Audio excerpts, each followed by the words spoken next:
النية، السر اللي بيغير مصيرك. هو ده بقى عنوان حلقتنا النهاردة، وأتمنى أن تستمتعون بمشاهدة ممتعة.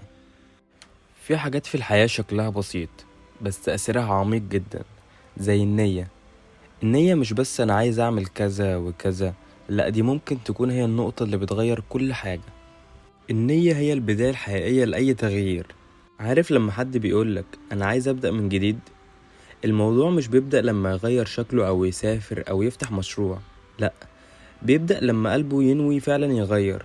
في واحد قرر يبطل عادة سيئة، مش عشان ضغط أو كلام الناس، لكن علشان من جواه حاسس إنه عايز يعيش صح. القرار ده جاي من نية حقيقية. وعلى فكرة، علم النفس بيأكد إن أول حاجة بتحدد سلوك الإنسان هي دافعه الداخلي، والنية من نوع الدافع ده. لما تكون البداية صح من جواك، الطريق هيكمل لوحده حتى لو كان صعب. النية بتحول الفعل العادي لعبادة. تخيل كده معايا واحد صاحي الصبح رايح شغله، ممكن يبقى مشوار عادي ممل، بس لو نوى انه يشتغل عشان يصرف على اهله بالحلال او يساعد الناس او يطور من نفسه، نفس الشغل بقى عبادة. او واحدة بتطبخ بس في نيتها تفرح ولادها وتعمل جو حلو في البيت، كل ده بيتحسب.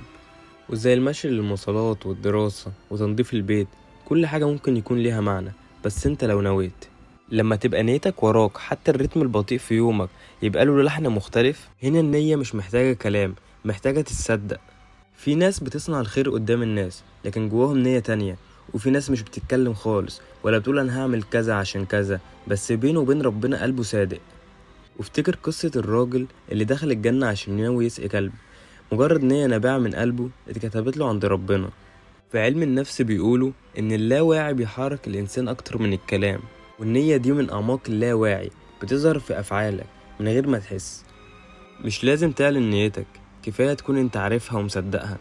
تجديد النية بيحافظ على استمراريتك. في وسط الزحمة والضغط والتعب طبيعي الواحد ينسى هو ليه بدأ، بس لما تقف مع نفسك وتسأل أنا كنت ناوي أعمل كده ليه، بتحصل إعادة تشغيل.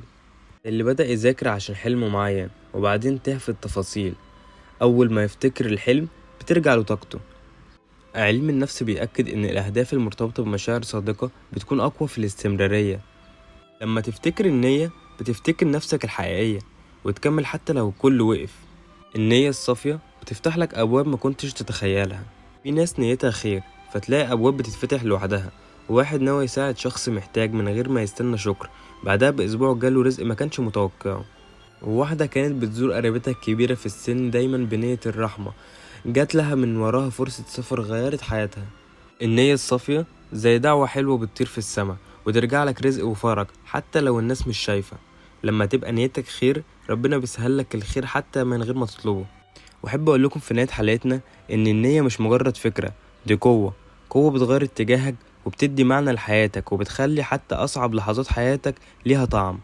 لو قلبك صادق ونفسك نظيفة، صدقني النية ممكن تبقى بداية كل حاجة جديدة. وأحب أقولك ابدأ من جوه والباقي هيجي لوحده.